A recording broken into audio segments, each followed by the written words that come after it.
People have an interest in how a doctor got interested in a certain specialty. And I have a story about that.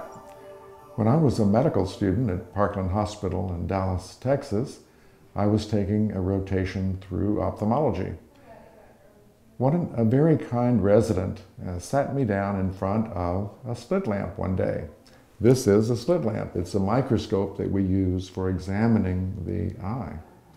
So he said, sit down here and let's take a look and I'll show you something interesting. So he had a fellow resident sit down. Resident put his head in the slit lamp and he said, okay, now Harris, take a look through the eyepieces here.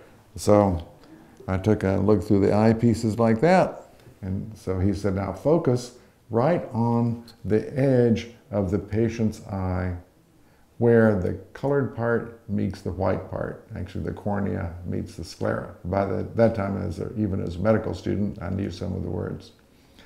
Where the cornea meets the sclera. He said, you got that, Harris? I said, yes, sir.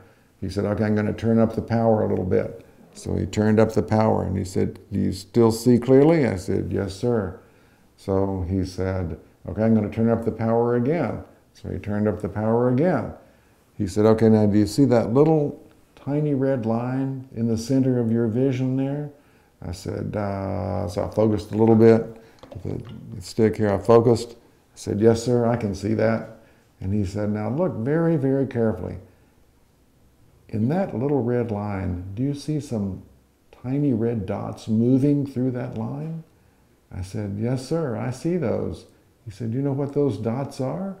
I said, no. He said, those are red blood cells moving through a capillary. I said, oh my gosh, that is beautiful. And right then I knew I wanted to be an ophthalmologist.